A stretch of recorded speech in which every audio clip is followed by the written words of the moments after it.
We do have to understand, of course, David Picasso has never faced anyone nowhere near the level of the monster. Can he step up to the plate? That's the thing. Can you outbox this guy and not get hit with those type of shots for 12 rounds? Or can you hurt the monster and do, what some people think is the impossible? Frank, I am unimpressed with Inoue. He has no talent. He just has certified skeleton, like a Chavez or Duran. Damn, are you saying he has no talent and you're comparing him to Chavez and Duran? He therefore hits harder and doesn't feel punches. I mean, but your comparison is kind of like an oxymoron because you're saying he don't have no talent, but then you're comparing him to all-time greats. Aaron Hall, he'll lose. He's going to be the underdog. He's supposed to lose, right? He's supposed to lose. Now, how is this fight going to play out? God damn, my peoples. I've been here for 16 minutes, 0 likes. Why y'all doing me like this? What's good with the ghost watcher, y'all? I'm giving y'all a holiday episode of Boxing for Breakfast, man. And y'all ain't trying to double tap that screen. That's wicked stuff. But I digress. Claymore Ring. And that's right. Uppercut time correctly can cause the monster issues. Good body work can pay out in the championship rounds. I'm actually very interested in what Picasso can put together. Claymore Ring, let me tell you something, my G. You may or may not have noticed this. I haven't made a prediction on this fight. I know the monster is the favorite. I know what he's supposed to do, what he's always done. But I'm trying to tell you, I haven't made a prediction just because this dude, I'm wondering, can he pull it off? He makes me think about it. Aaron Hall, Duran was the best close-up and focal fighter ever. Come on. Roberto Duran is an all-time great. If you're putting your name next to that guy, that right there says a lot. That says a lot right there. But I have to tell you, my people, I believe that David Picasso is going to make it a lot more interesting than some people think. Because I hear a lot of folks saying, listen, man, he's always going to destroy him, knock him out in the first couple of rounds. And this dude right here, man, just because you don't know him, doesn't mean that he's a bum. That's the thing. That's the mistake that people often make. They see a fighter that they don't know, that they've never seen, so they automatically assume, well, he can't be that good, I don't know him. Until they prove that they are that good. So we're going to see how this fight plays out. But I'm going to refer you guys to Bakra Mortasalier. Who knew that guy before he pulverized Tenzo? None of us knew him. A few people somewhere in Europe knew him in the local small areas where he was fighting. Small venues, televised on local TV and stuff. So we didn't know him, right? And Tenzo was not just a favorite, but expected to knock him out. Oh, Timmy's gonna knock him out. Timmy's gonna knock him out. Well, he gave Tenzo the beating of a lifetime of people. The guy that you didn't know, the guy that I didn't know, he showed up and did that. And is now one of the scariest champions in the 154 division. A guy that 2 years ago we never heard of him. Just 2 years ago we never heard of Bakra Mortasalier. And this guy showed up and we saw what he did. So David Allen Picasso is an undefeated fighter that you don't know, and you can say, oh, he hasn't beat top level opponents, but you don't know how good he is. Watch him and see what he brings to the table, or watch some tapes of him and see his skill set before you make a determination. Claymore Ring, Sam Noakes, perfect example versus Abdullah Mason. Is this going to be a shootout? Picasso has to show maturity and poise, or he can get clipped early. No, I'll tell you what, I don't think that Picasso will make it a shootout or can make it a shootout. I think his team understand. You know, he's not a knockout artist. He has like 15 knockouts or something like that, right around there. So he's not a knockout artist. He's a guy who's going to go out there and outbox you. But he's a boxer who also likes to trade, and that could be a problem. If he gets suckered into a fight and it turns into a slugfest, he's not going to go long. He's not going to survive. But if he's going to, and I'm telling you, I absolutely expect David Adam Picasso to use that footwork, use that quick jab that he has, and control the distance. Or at least try to. Now, yeah, you know he's going to be coming forward. He's going to be applying the pressure. He's a master at cutting the ring. That's the thing about the monster. You cannot dance circles around him because he's going to cut the ring in a way that you have to exchange with. No opponent has been able to just dance circles around him. When they resort to, oh, I'm hurt, let me move, he's going to catch up to you. He's just that simple. So, Picasso has to be on point with that footwork. I expect him to do that. Use that jab, that 1-2, Trentano coming in, try to make him pay when he has to close the gap, because that's the thing. He knows he's going to have to close the gap to be effective in this fight. He has the fighter in front of him who has that long reach advantage, who has that real good footwork. But again, he knows the type of fighter that you're not going to dance circles around. He's going to be there in front of you. He's going to apply that pressure constantly. Can David Picasso hold up to that? Can he do that? Can he handle that pressure that's going to be applied? Because we all know what the monster does once he closes the gap. We all know how he handles business. So it's all going to be about, can the taller fighter, remember I told you this, my peoples, we'll see that tomorrow. Can the taller fighter control the range? Picasso does not want to make this one of those inside of the phone booth type of fights. If it turns into that, he's going to get hurt, he's going to get stopped. Claymore Ring, can Inoue make it a shootout? I've seen Picasso be made into firefights, and that's what I'm saying. Picasso is a guy who can box, who's going to move around, who's going to use that footwork, but I've seen him multiple times, bam, bam, bam, to, get put into a slugfest, and he'll return fire. But is he going to want to, be in that type of fight with somebody who can turn your lights off with one shot? Fact. Inoue going to enforce his will in the later rounds. Jeffrey Van Lippel. I don't know what the hell that means, bro. I just know that this fight is going to be competitive. It's going to be very interesting. All the people that are saying, oh, this is a cherry pick, and the monster's going to knock him out in 2-3 rounds. It's not going to be that. It's not going to be that. And I want you guys to take this into consideration. Please take this into consideration. David Picasso is a young Mexican undefeated champion. And I'm going to just ask you a question. You're going to have to Google it. But when is the last time you remember? Don't even Google it. Try to tell me off the top of your head. A young undefeated Mexican to get knocked out. Who's the last young undefeated Mexican to get knocked out? Man, fucking Google it. I'm interested in doing it.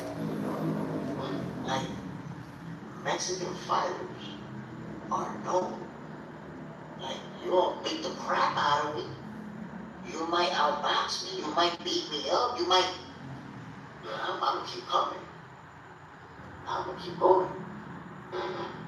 Known for that shit. So Picasso, you know, going with that tradition and his boxing skills, his footwork and all of that, this fight could very well go the distance. Even if he gets stopped, this fight could very well go the distance. Claymore Rain, Fernando Vargas was one. Maybe not the last one. Fernando Vargas. And but damn, man, he went up against Tito Trinidad, man. God, like. And I believe, man, to this day that they messed up, man. Like, he went up against Trinidad and De La Hoya too early in his career. You know, that those fights should not be made when they were. Even if he would have lost them down the line, but I think those fights affected him going forward. They took a lot out of him. But, you know, I think bringing up that name also highlights the fact that it's hard to point it out. It's really hard to really find young, because once you get older, it's the same for everybody. But young Mexican fighters that are good, that are elite level guys, well, these guys not getting stopped, bro. And if you look at it, and another thing that I want to point out, why that's impressive, is because of their style of boxing. Because you think about it, right? Let's say a slick fighter doesn't take as many punches. The guy that's moving around, he's not taking as much punishment. And their career could be longer. Mexican fighters, their careers a lot of times get cut short because they take too much punishment. They take a lot of shots right there, boom, boom, boom. That style of boxing is exciting, but sometimes it cuts careers short. Mr. Motivator, I'm back from 24-hour view. Ooh, back in the building talking boxing. Bam! Now you know it. Dana Picasso, they gonna fight tomorrow. Who you got? Yo, listen, my peoples, it's no easy fight. There's no easy fight for the monster, my people. Take my word for it. This is gonna be an interesting showdown. Picasso has the physical resources to disrupt what Naoya does. It's just, can he do it for 12 rounds? That's tough. That's problematic right there. Mr. Motivator, I don't think he stops him. He knows it by split decision. That could be the case. That could be the case. But let me say this: if Inoue wins by split decision, you know David Allen Picasso's stock is going to skyrocket right after this fight. Mr.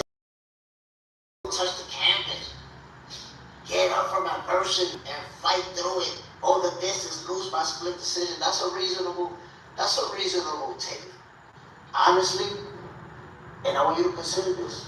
I haven't made a prediction on this fight. Haven't made it. I have to. So, by the way, subscribe to Box Center 2.0 if you haven't done so. That's where I'm making my prediction. That's J Stradamus. CG, Inoue will walk him down eventually. Ooh, you got the stoppage? When you say eventually, do you mean like mid to late rounds? I'm guessing, right? But just remember what I said earlier, or if you wasn't here. Young Mexican undefeated fighters rarely get stopped, bro. Look, I asked a question earlier. Who's the last undefeated Mexican fighter to get stopped that we could remember? And Claymore Ray said Fernando Vargas, but probably not the last one. And I agree. You know, there's probably somebody else. But it just shows how rare it is that it's that hard to find it. It's hard to find it, bro. Mr. Motivator, Picasso is only 5'8", but looks giant because now you know it like 5'3". They be trying to list about 5'5", but he like 5'3". He real small. So we're gonna see that reach advantage in play in this fight. You're gonna see Picasso using that jab, using that movement. Can he control the distance? That's the thing. Mr. Motivator, is he Mexican style? No. That's the thing. Here's the thing. He's not Mexican style, but he can get pushed into it. I've seen him get pushed into that type of fight. So he can box, and he's there to box. But I've seen opponents pressure him into firefights. And I've seen him take it, but he's all controlled and he got a chin on him. I've seen him take some big shots in exchanges. Emmett Trody, I see that fight in the distance. I think it could very well go the distance and not go the distance because Picasso was running and clinching and go the distance because it's competitive. Because this guy's letting his hands fly, landing the shots, and giving the monster something to think about on his way in. Because that's the thing. Look at them right there.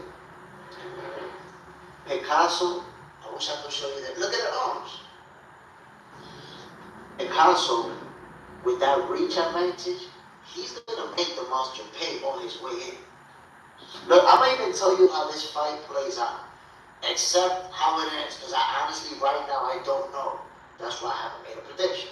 But I'll tell you how it plays out. You're going to see David Picasso using that whip-like jab, bang, bang, and trying to make Naoya Inoue pay on his way in, trying to tell him, make him miss, make him pay. And he's good with combination punches and punch placement. You're going to see that in play. So as Naoya Inoue is trying to close the gap, you're going to see Picasso bang, bang, bang, bang, trying to let the hands go and use the lateral movement, the ankles. But while you see that, you're also going to see the monster trying to walk him down and go into the body hard. Now people's hit that like button. Like, damn, 30 minutes, not even 20 likes. Why y'all doing me wrong like this? Double tap that screen. But let me tell you what the monster's going to do. He's going to apply constant pressure. You're going to see him going forward. You're going to see him going to the body. You guys know, for whatever reason, we don't say this enough. But we know that the monster's a body snatcher. We see them stop people to the body brutally, drop people to the body.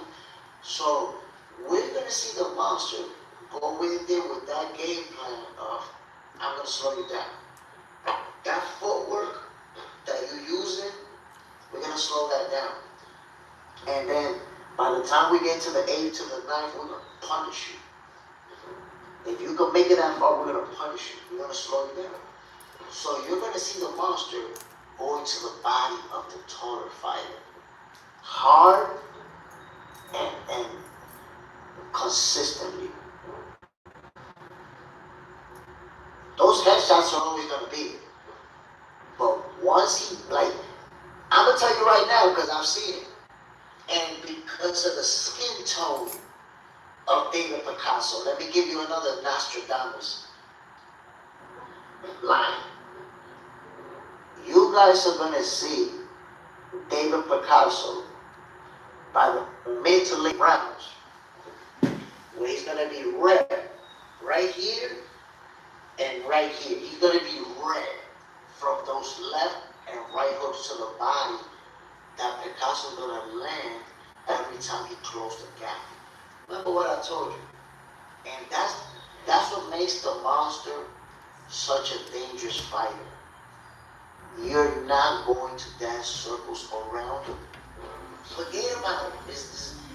There's no possibility of you winning a fight against this guy when you're dancing circles around him and just moving around. That's no shot. That doesn't happen. Why? Because he's a master at closing the gap. When it comes to cutting the ring, he's a master at that. You're going to end up on the ropes. You're going to end up in the corner somewhere. It's the inevitable. That's the problem. You have somebody in Naoya Inoue who's not only a power puncher, but we don't talk about his footwork. This guy's footwork is elite amongst the elite. This guy's footwork is crazy, and we don't really talk about it like that. The way that he closed that gap, guys, I know you've seen it. You make the monster long enough. You know when opponents are trying to back away from him? Let me show you. You know when opponents are trying to do their lateral movement or back away from him? And he does that real fast double step. You're not getting away from him. His footwork is crazy. That's what I'm telling you. There's a possibility that he forces David Picasso into a fight. If he forces him into a fight, then it doesn't go the distance. If it, you know, because I've seen it. Like I said, I've seen Picasso get pushed into a fight. If you get into a shootout with this guy, it doesn't end well. That's simple. Side, the grip shots. The monster is a body snatcher. That should be one of his nicknames. Emmett, I don't see David Picasso running, but maybe knocking down the monster with a left uppercut, but not stopping him, but making the monster not coming in so much. I think he's going to time him, catch him with a few good shots, bang, bang, and it's going to make the monster more hesitant. It's going to make him think about it. But those who say that Picasso's a cherry pig, he's going to get knocked out early, he's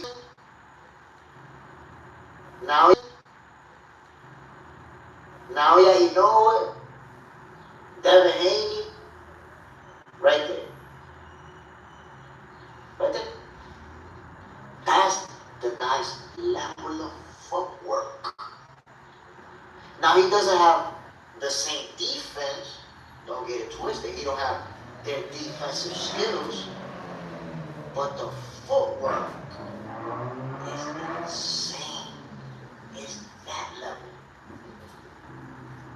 The letter M, I hope you know it get choked and knocked out. Whoa. Damn, you don't like the monster? You don't like the monster? Or you just rocking with Picasso? 310 looks like another TKO. Salute my brother. Listen, I believe if Picasso can make his fight, it can at least go the distance. And he doesn't get stopped. Which I mentioned earlier. My peoples. Young, undefeated Mexican fighters, it's hard to stop them dudes. It's hard to stop them, man. They could take a shot. Just think about it. Earlier I asked, who was the last undefeated Mexican fighter to get stopped? And the name that came up was Fernando Vargas. And I know that someone after that has been stopped. But come on, man. Come on. The letter M. I have acknowledged only one monster. The Mexican one. Whoa, the Mexican monster. Dave Benavidez. I think that they both can have that title, the Mexican monster and the monster, because they both earned it in the ring. They both caused the same level of destruction. So I think they both earned it. Glenn Inoue will win this fight. Bank on it. So look, Naoya Inoue is the favorite. He's supposed to win this fight. You know, that's the way that it's supposed to play out. All I'm saying is, David Adam Picasso's not a cherry picker, like a lot of people seem to think. Picasso is a guy who's going to make it interesting. We know about the power. We know what Naoya Inoue brings to the table. And I said earlier, this is the way that the fight is going to play out.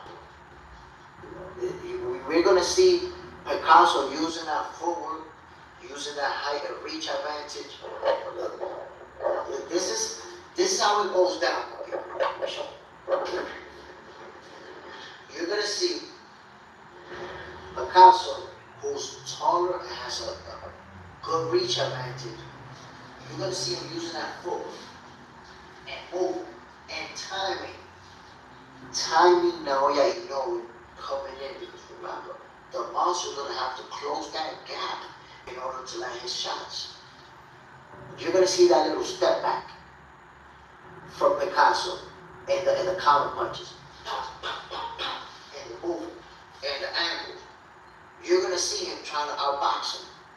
But, it's like I told you guys, nobody's going to dance circles around Naoya Inoue because of his own athleticism and great footwork.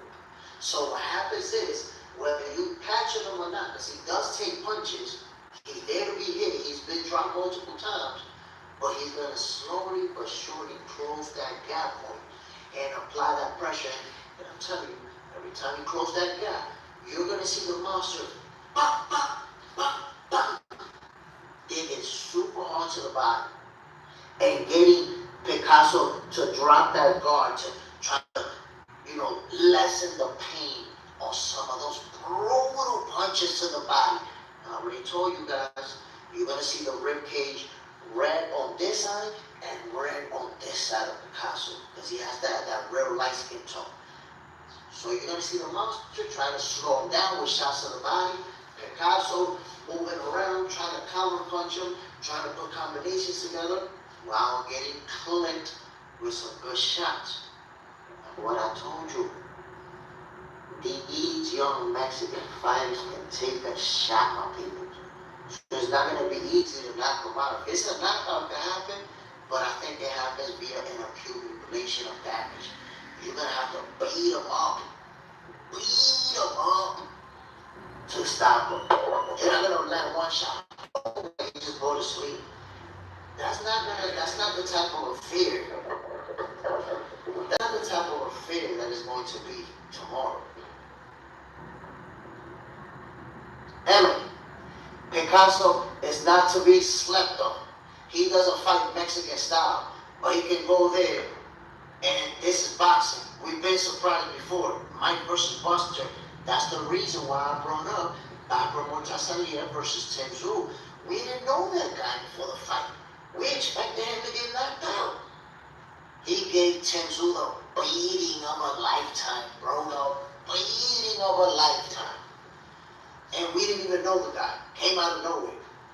So, I tell people, don't sleep on an undefeated fighter that you've never seen. Because they're a mystery. You really don't know how good they are now. I've watched Picasso. If you're on YouTube and you watch his fights, you'll see the guy can fight. He can fight. Clay Moraine, I agree. Picasso has the attributes, to be honest, the style, but his experience on the big stage may play a big part here. Like I said, patience and timing are going to be David's assignment. Inexperience. That's the one thing. You're facing somebody that's way, way better than anybody you've ever shared the ring with. Can he, step up to the plate? Because I tell you what, I think the first part of this fight, what David Picasso is going to have to overcome is the nerves. I think that going into this fight, he's going to be really, really nervous when he's in the ring and it's real what's happening. He's going to be super nervous. We might see a very low punch output in the first round, first couple of rounds, or he might be too jittery and too jumpy and want to do too much. So that's the first thing that they have to worry about. That he goes in there, that he handles those nerves, he stays calm, stays composed, gets through it, and then goes to work. So I think those first couple of rounds, the monster, he's a fish in water. He's going to be a fish in water going to work right away. I think Picasso might take a couple of rounds to adapt to that big stage that he's going to be on. Glenn, talk to talk. Inoue will win this fight. It's not time in his career, but to win. And like I said before, he's going to be the favorite. He's going to be the favorite. He's supposed to win this fight. And he's even supposed to win it by knockout based on the stats, based on what we see on paper. But I say it's going to be an interesting fight. At least it's going to be an interesting fight. Hey, Picasso's not just going to get knocked out and get made to look like a punk. And dare I say, after this fight, even if he loses, Picasso's stock is going to rise because of the way the fight is going to play out. So I think Picasso will give Inoue a tough time, but not enough to win. Claymore Ring. I don't know, Jay Smith. He may try to smother the monster, although patience is the key. You gotta fight Inoue. When he tries to box him, when he wants to fight, Inoue has it all. You gotta mix it up. I mean, I think Inoue is gonna force him to mix it up. He's gonna have to. But I think he's gonna minimize that. I think we're gonna see more of a boxer who's using those angles, using that movement. I'm not saying that he's running, but I'm saying he's gonna try to control that range and try to keep Inoue at the end of his punches, where I'm the one dictating. You come in, bang, I counter punch and boom. And I'm trying to tee off for you from the outside. And I think that he's gonna effectively use that reach advantage up until those body shots start to take effect. I think it's like I said, man, I don't see this guy getting watched at all. With his skill set, with his physical attributes, I see a competitive fight. I see David Allen Picasso landing some good shots, having his moments, winning some rounds. Can he maintain it for 12? That's where it gets difficult. That's where it gets difficult right there. Can he do it for 12 rounds? Can he be perfect? Because you have to be perfect. If he's not, I think that he could maybe hurt the monster. If he time him, coming in, bam, maybe he could hurt him, even drop him. He knows it's been dropped. He's there to be hit. But I don't see a stoppage. I don't see the monster is the type of fighter that I've already seen him take some nasty shots. We see him go down, get up, and destroy his opponent shortly after. We see him get stunned.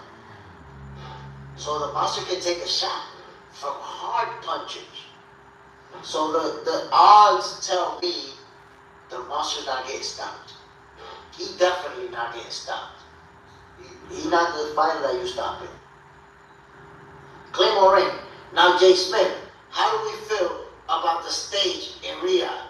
Will the crowd and energy be there for Inoue? Picasso may feel right at home with that intimate setting Riyadh offers. Inoue likes the crowd. I think the crowd, and people don't even take that into consideration, but crowds can feed the fighter. But I see Riyadh more as a neutral site, to be honest, because neither fighter is from there. They're both outsiders. They're both in a different culture. So I think Riyadh, the fighters that may feel more comfortable, maybe the ones that are directly signed with Turkey, and maybe they get some type of treatment when they get there.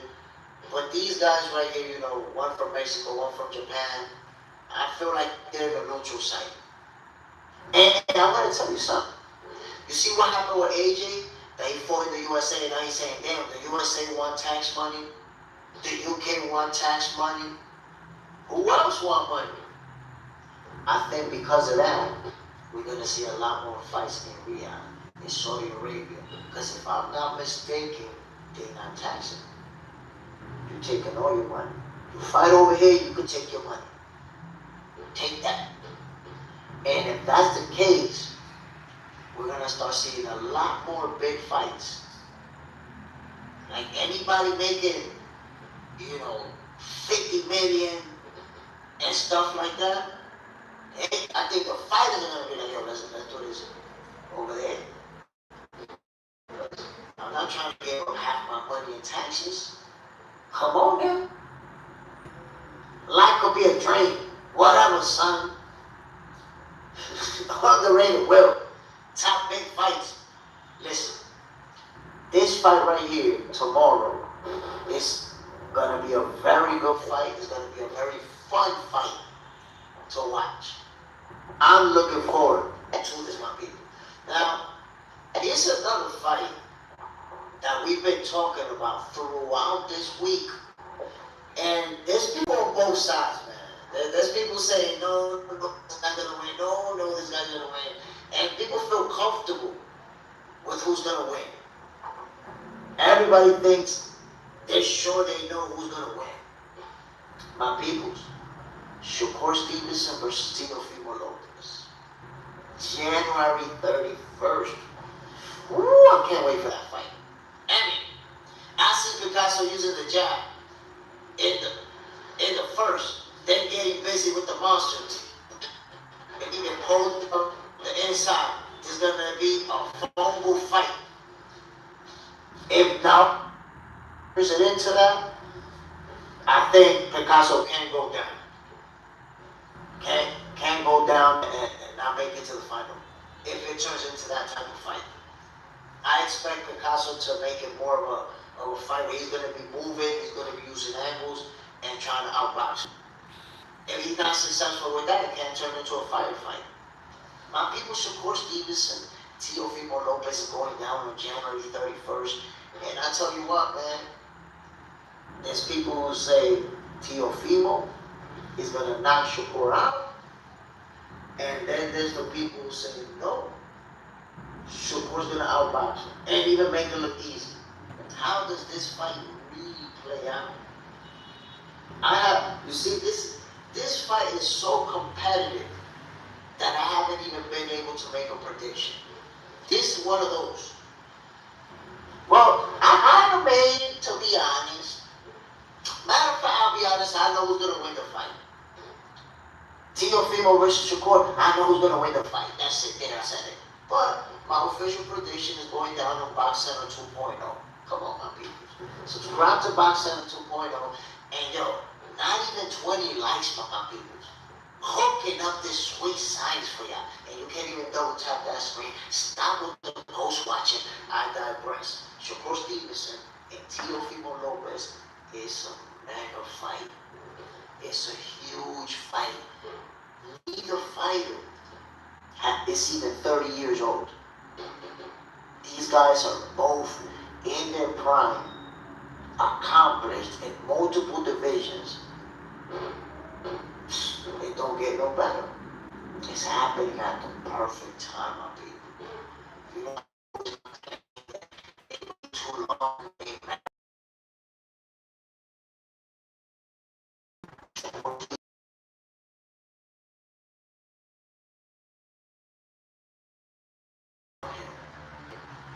This is like Sugar Ray Leonard and Roberto Duran type shit. This is what that's like right there. Sugar Ray Leonard, the boxer, Roberto Duran, the puncher, who thinks he can go in there and stop you and hurt you and disrupt what you do. Come on now. Let that sister live your spirit. Shakur Stevenson is moving up to a new division. And look who he's going to face. Because remember, Devin Haney moved up to fight Brian Norman Jr., and he was actually the underdog in that fight. People expected Devin Haney to get knocked out. Although, I say people because myself predicted that he was going to put the Dre, the Swiss, and the Apple beats on Brian. I'm trying to tell you. And you didn't listen. Told you guys he was going to beat him up. I told you. But this fight right here is going to be a perfect fight for us to enjoy the sweet silence. You already see the people saying, nah, Shakur's going to run and he's going to make it a boring fight. Really? After watching the way he beat Zepeda, you're going to say that? And Teofimo Lopez, we know the type of fighter that he is. We know that he's going to try to apply that pressure on Shakur. Let's see. It's going to be a heck of a fight. Marie, Shakur's going to win that fight. I already told you many times, Shakur's going to win. That guy doesn't know how to let loose. This guy, look, I expect it to be a very competitive fight. Both fighters are going to show up, in the best condition ever. Both guys are going to show up at their best. Come on now. No excuses, no way. I mean, the only excuses I hear at this point is people saying, can't beat Tio. Kambosos beat Tio. So it's like, oh, well, because Kambosos beat Tio, I guess this is not going to be the big win, right? But think about it, my peoples. This is going to be a monster win for whichever guy walks out of the ring with a W. This is a huge win. Number one, I think Shakur is in the number 6 spot in the pound for pound list. If he wins this fight, he goes down to the number 5 spot, maybe even the 4th. And Teofimo Lopez, if he wins this fight, he either goes into the pound for pound list. If he isn't, I'm not sure if he is. If he's not, he goes into it. If he's already in it, he goes down multiple spots. 1 or 2 spots.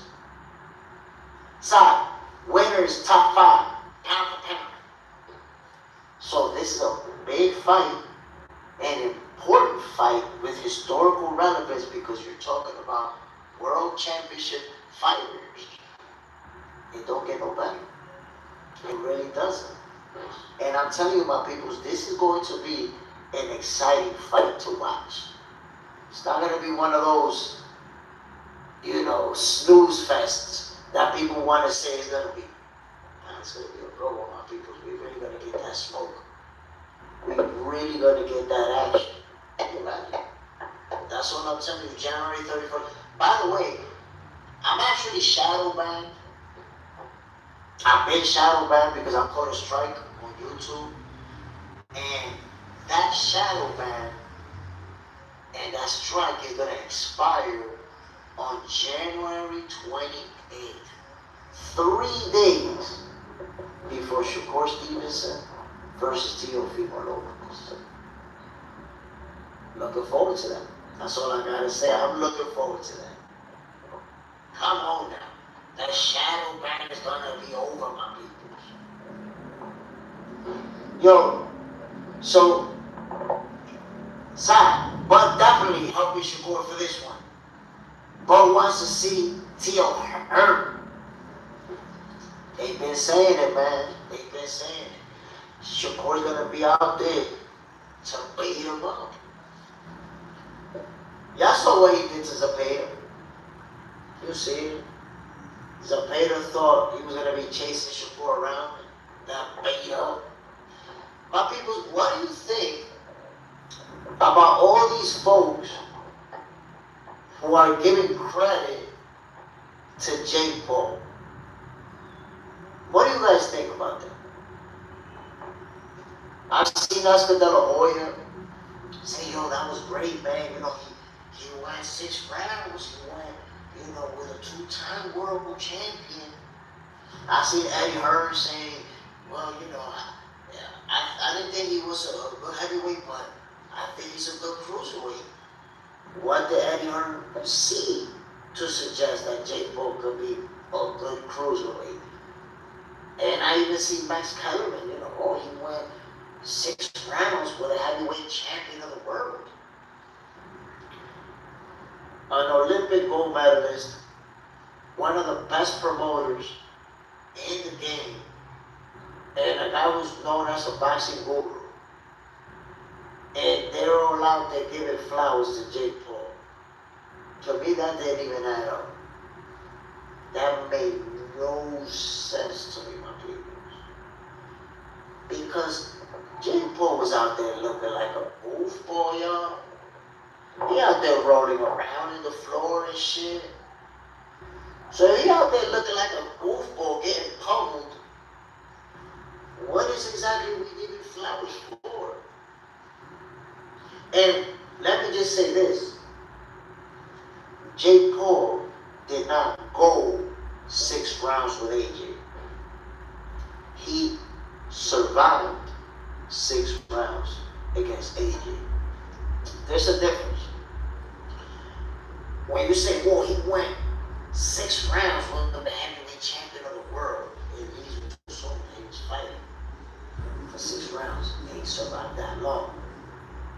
But I don't need to explain the first 4 rounds to anybody. The way that Jake Paul fought those first 4 rounds, anybody could have did that. You go to any gym, you find a heavyweight who's been training for 5 years, and they'll be able to run around for a few rounds, and then eventually get knocked out.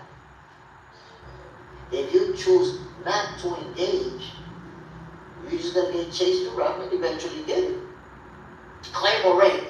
I think American boxing may need all the help it needs. Gotta pick your poison.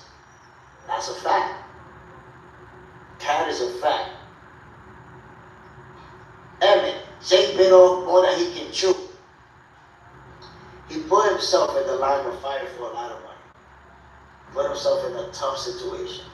And he got hurt really bad. People don't really understand how badly hurt Jake Paul really was. Just think about it. He went from sticking his tongue out in the ring like this, with a broken jaw in 2 places, acting like that didn't even hurt, to his face looking like a pumpkin the following day. So you have to understand, Jake Paul took a nasty, nasty right hand that could have even been worse for him. Punch like that could be worse. If anything, I say this could be an example that fighters like him should not be allowed to fight a championship caliber fighter. They should not be allowed. In fact, this is something that nobody was talking about. Nobody said nothing about it. I thought about it. I don't think I did a video though. But I wondered, how the hell did they sanction a fight between a guy who's never beaten anybody in the top 25, between him and a 2-time heavyweight champion of the world? How did they even get that shit sanctioned? But I guess money talks. Gotta make a lot of money, we gotta figure out a way to make this fight. Marie, Jake with his goofy ass Hulkamaniac outfit, man, listen, the other day, that outfit had me crying, bro. Literally tears came down my eyes. And I'm gonna tell you why that outfit made me cry and made me laugh. Because if you know that people are pushing the narrative that it's a fake fight, that it's a scripted fight, I'm telling people that it's real, and I'm having a hard time convincing people that y'all gonna fight for real. You show up with a Hulk Hogan outfit, you show up with a wrestling theme, when we know that wrestling is scripted, we know that wrestling is not real, we know that the outcome in wrestling is predetermined, and you're gonna show up with a Hulkamaniac outfit. I'm like, you're a goofball for that, bro. But I'm trying to convince people that it's real, you're trying to convince them that it's fake. Is that what we doing? Like, it's crazy. That shit had me dying laughing when I first realized, oh my God, what are you doing, bro? Slim, what age is too late to start boxing? As I'm trying to become a pro boxer. So, honestly, I think a person could start boxing up until like 30 years old, maybe even their mid-30s. But for you to start boxing in your mid-30s and have any level of success, you have to have at least a certain level of athleticism. You know, if you play basketball in high school, if you play football, you know, you have to have done something to have the physical athleticism to make something happen in boxing. Sad. He wanted to appeal to the Hulk Hogan WWE white trash fans. Backfired badly. Claymore Ray diabolical.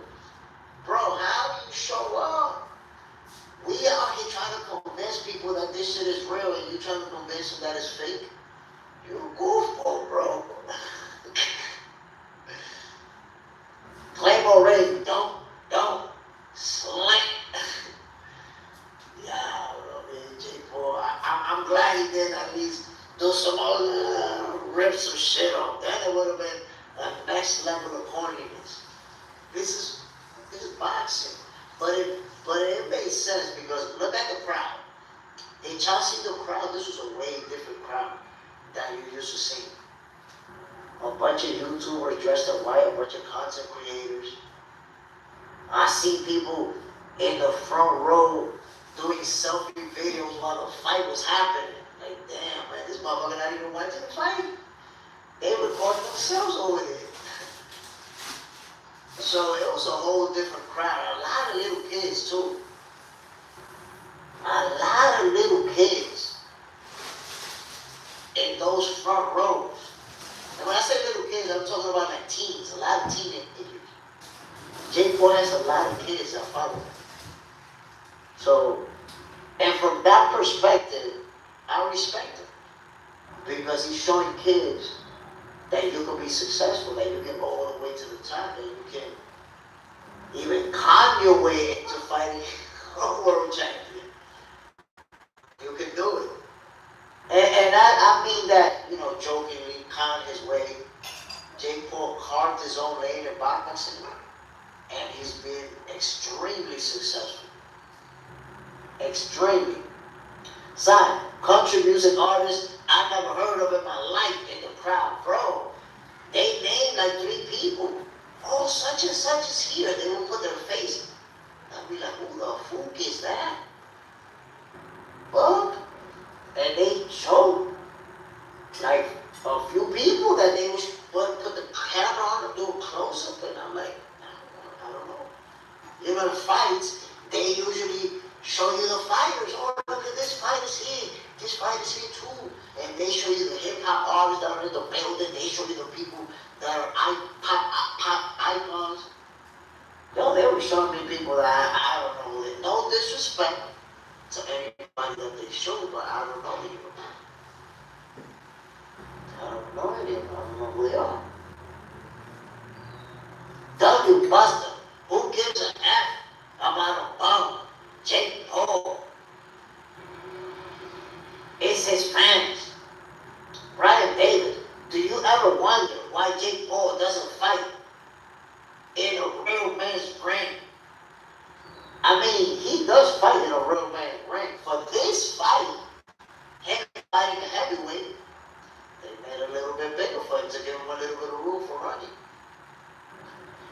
Buster. He made a mockery of boxing. Jake Paul, F. Jake Paul. He deserved what he got. Look, man, a lot of people wanted to see Jake Paul go down. A lot of people wanted to see him. And if I did that, he got knocked out. Imagine all of the folks who said that it was fake. All of the folks who said that this fight was going to be fake. All of the folks who said that AJ was going to take a dive. That he was going to take a dive. Oh, y'all crazy. You really believe there's people that were saying that Anthony Joshua was going to take a dive for this fight? That was crazy. And you know why I knew that was not even in the realm of possibility? Whether you like AJ or not, because I know a lot of people don't like him in the UK. I don't even know why, but he's disliked by a lot of people. But whether you like him or not, you have to understand, this dude never been down with the buffoonery. You never see AJ do it. We seen him go down on his shield. We seen him get stopped. We never seen this guy on no goofy shit. AJ's a true gladiator. He a fighter for real. He about that life. And not only that, this dude is an Olympic gold medalist or two-time heavyweight champion of the world and wealthy. AJ has been making millions of dollars per fight for years, my people. Why would you think that a guy like this with a huge ego is going to take a dive for money? When he could retire from boxing today, never step in the ring again, and he'll never have to work, his kids will never have to work, and his grandkids will probably not even have to work. Claymore Ray, how we spoke about the Nakatani fight, I feel like this could be a real test for him. His opponent is like 21-0 with 18. Do you think the debut at 122 could be a rocky one for Juto? I'm going to be honest with you. I saw some highlights. I've never seen a full fight of his opponent. See some short clips, and he looks like he can make it interesting. He looks, great fighters and elite level fighters don't dominate everybody. Everybody's not going to get dominated. This kid looks like one of those guys who could be like a Sam Noakes. I'm going to give you problems, I'm not going to go away. You're going to have to beat me up. So it looked like it could be a tough fight. Brad Davis, he isn't a real fighter. And the fighters won't fight him because he's a thin bum. Lost cause. We're not crazy. We just went by the last fights. Ace Buster. Jake Sucker, Tank Davis. He's okay in the UK. Anthony Joshua, he's okay. Throwing a lot of tax to the UK. Man, but he's complaining because they want to tax him in the US, or not they want to tax him, they probably already did, or want to, but he's saying the US wants tax money off of this 90 mil, and the UK wants tax money off of 90 mil. Before you know it, he's not even going to end up with half of that. AJ gonna walk home with 25 mil out of that. Maybe. Emmett, I'm all in for the Mexican fighter to shock the world. Whoa.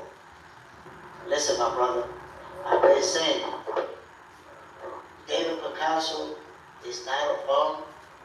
He's not a guy that's there just to get beat up. He can fight. He can fight, my people. Ooh. Give me a hug. Good morning. David Picasso, my peoples, can fight. He's going to make it an interesting one. I want to say, man, salute to everybody tuning in on this Friday morning. This is another episode of Boxing for Breakfast. Y'all know what it is, man. Somebody asked me yesterday, what are you doing going live on Christmas? My people's Boxing for Breakfast goes down rain, sleet, snow, birthday, Christmas. It don't matter. The That's boxing going down. Boxing for breakfast is going down. I hope you guys enjoying the show. And I want to say, tomorrow we're gonna see Naoya Inoue applying the pressure, doing what the monster does. Can Picasso handle the pressure? It's gonna be about that. Can he handle the pressure, return fight successfully, and outbox the monster? Ace Buster, Julian Jackson, the Hawk, one of the hardest punchers to ever lace on the pay gloves, pound for pound. Pound for pound, when you watch Julian Jackson, that left hook, and he caught you with that left hook, it was a wrap like reverence. You was going to sleep brutally. The straight hand to body, brutally sleeping.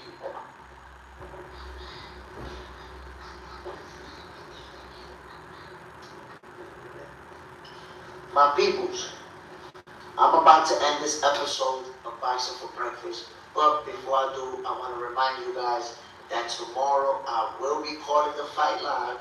Yeah, I know I'm going to give you the commentary. The left to the mouthpiece, the right to the wing piece, the left to the nose, the right to the toupee of the monster, and the left to the wing piece, the right to the snack box of Picasso. I'm going to be calling it live, people, so make sure you tune in to Fight Night with Jay Smith. By the way, this fight is in the morning.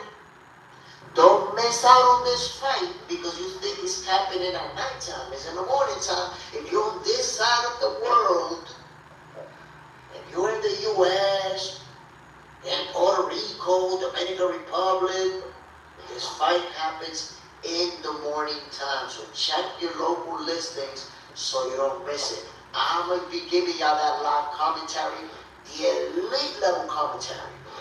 Sam, Mike McCollum is my favorite. I'm half Jamaican, and he represents the motherland. Salute, my brother. Ooh, that man right there. Oh, you like them guys that go in there to bang it out and beat you up, huh? Joe Blackwell. Thus slice. Let me slide uppercut. Ace Buster, he was tough, McCollum. He stood his ground. Tough fighter, very tough fighter. But if you think about it, man, back then there was a lot of fighters that had that style, that grit. I'm gonna beat you up. We're gonna see who's the tough guy inside the ring. They will out tough each other. Marie. And not everybody celebrates Christmas. So you need to think about fans too. And you can always watch it back. You know what? It's true. It's true. That's something that I gotta take into consideration. I noticed that there's a lot of people that say happy holidays. So it's true. I'm with that. Wherever, Kwanzaa, Christmas, and everything else, happy holidays, my peoples. Word, man. That's a good feedback, my brother. Size, salute Jay Smith, H Buster. Y'all old school boxing, HBO salute. Ooh. Oh, now you was watching that boxing. Boxing after dark? That was different. That was different when it came to boxing. Because that's when they was matching up all these top level fighters early on in their careers. You was seeing a lot of fights. A lot of guys fighting each other when they were still young. Banging it out. That was my favorite series back then. Boxing After Dark. Emmett, what a gift for 5 a.m. in the morning. Just boxing. My people, but this is what Boxing for Breakfast is about, my brother. And let me tell you the short story so you guys know how Boxing for Breakfast was born. So, I used to always, watch stuff, watch fights, go back to watch fights in the morning before going to work, older fights. Sometimes I watched Barrera versus Morales a bunch of times. I watched Ali versus Frazier a bunch of times. So I go back and watch these fights, and I would be having breakfast, and I would be thinking about these fights. Like, damn, this fight was crazy. Then I would be thinking about future fights. Like, damn, I wonder if Shakur and Tank is going to fight. I wonder So I would be having breakfast and literally talking to myself about all of these fights. And I thought to myself, you know what? I know there's a lot of boxing fans who are at home thinking about boxing, but you don't have nobody to talk to. Why? Because if you're a hardcore boxing fan, usually your family ain't that. So your wife don't want to hear you talking that shit about boxing. She watching some other shit. Your kids don't want to hear that. Your brother, your cousin, they don't want to hear it like you want to hear it. So I figured that there's a lot of people, man, who want boxing content in the morning, and we don't have it. I'm over here talking to myself like a goofball. Like, damn, man, is Shakur really gonna fight Tank? That's not gonna happen. I think this guy's gonna win, bro. I think this gonna. So why gotta be a goofball talking boxing to myself when there's thousands of people out there who's doing the same shit? Y'all a bunch of goofballs too, by the way. We might as well get together in the morning, B. While I'm having breakfast, while you're having breakfast, while we're on our way to work, whatever it is we do it early in the morning, but we talking boxing. You see? Y'all need help. You addicted to boxing. You talking and listening to debating and arguing and trash talking about boxing this early in the morning, you addicted to boxing. And here it is, boxing for breakfast, to give you your daily dosage of sweet science, nice and early.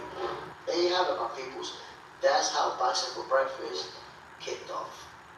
Ace Buster. Y'all stayed up to watch Big Daddy Bo versus Evander Holyfield, man. I watched all of the fights. All three of them live. In fact, the first fight, I cried. I cried the first fight. Because Evander Holyfield at the time was undefeated and he was my favorite fighter. Just because of his style of boxing. You know, the real deal Holyfield. The way that he went about it. I loved watching Evander Holyfield. And I totally expected him to beat Riddick Bowe. So him losing that fight, that hurt. That hurt, man.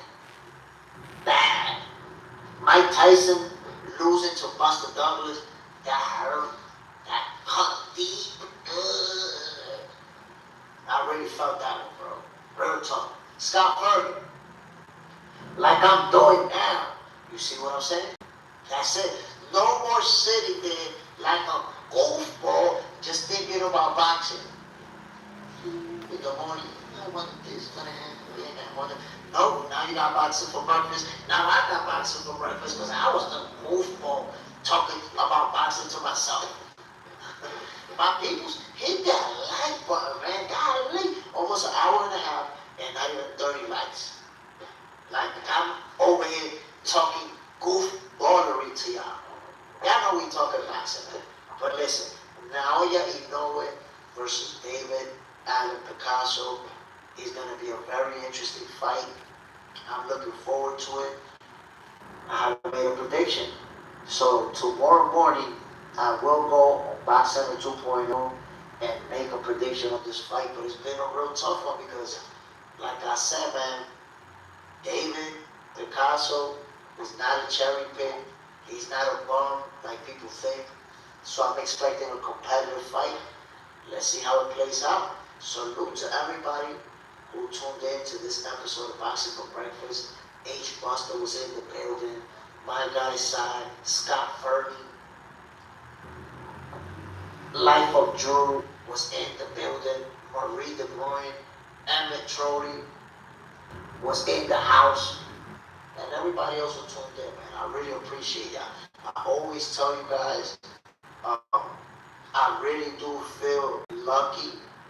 To me, it's a privilege that you guys take some time from your morning to hang out with me. You know, the atmosphere that I try to put here is that this show is about us. It's about the love of the sweet science. You know, we're not going to agree on everything, and that's what makes it an interesting conversation. I don't block people. I don't send people on break because they disagree with me. I don't like the goofballery. If you making shit up out of thin air and all of that, I'm not with it. But y'all know what it is, man. This is all about the love for the sweet science. And remember, my peoples, tomorrow, Naoya Inoue versus David Picasso, I will be calling that fight live. I'm going to give you that commentary, the realness. Y'all already know what it is, man. Another episode of Boxing for Breakfast. I hope you guys enjoyed it. I'm Jay Smith. I'm getting the hell out of here. I gotta spend time with my family. I suggest you spend time with your family because that's what everything is about. Family, my peoples. One love to everybody. I'm out of here, yo. Bam.